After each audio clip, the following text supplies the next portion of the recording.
अस्सलाम वालेकुम दोस्तों, आज की इस वीडियो में मैं बात करने वाला हूँ रीडू लॉग बफर के बारे में। ओरेकल आर्किटेक्चर के मेमोरी स्ट्रक्चर का एक एरिया जिसके बारे में आज बात की जाएगी। तो बगैर टाइम ज़ाया किए चलिए शुरू करते हैं।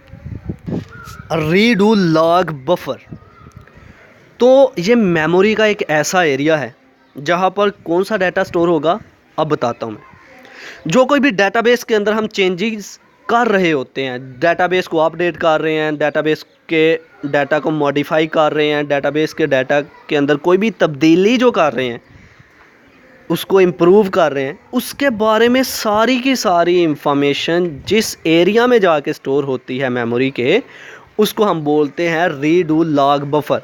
फॉर एग्ज़ाम्पल, एक डाटा हमारे पास पहले से पड़ा हुआ है, उसको मैंने चेंज किया। जब मैंने चेंज किया तो वो डेट, वो दिन, डाटा पहले किस तरह का था, वो सारे का सारा जाके हिस्सा स्टोर हो रहा है कहाँ पर? रीडू लॉग बफर पर।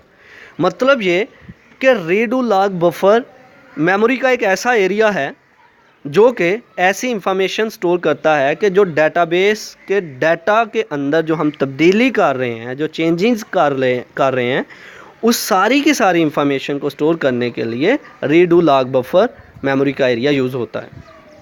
इसका पर्पज़ क्या है? इसका पर्पज़ ये है कि हम डाटा में रिकवरी कर सकें।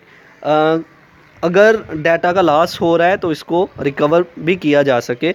अगर डाटा को मॉडिफाई करना हो तो हम आसानी से कर सकें। तो रीडू लॉग बफर मेमोरी का एक ऐसा एरिया जहाँ पर वो सारी इंफॉर्मेशन स्टोर हो रही है कि क्या कुछ चेंजेस हम ला रहे हैं डाटाबेस में, ठीक है, उसके डाटा के अंदर। तो चलिए इसको लफ्ज़ी तौर पर पढ़ते हैं। Point number 1, redo log buffer records all changes made to the database data blocks. Database के डाटा ब्लॉक्स में जितनी भी चेंजेस हम ला रहे हैं उसके बारे में सारी की सारी इंफॉर्मेशन स्टोर करने के लिए जो मेमोरी का हिस्सा है वो है redo log buffer. Number 2, primary purpose is recovery. इसका मकसद है कि इस रिकवरी की जाए, डाटा की रिकवरी हो सके। Number 3, changes recorded with in are called redo entries.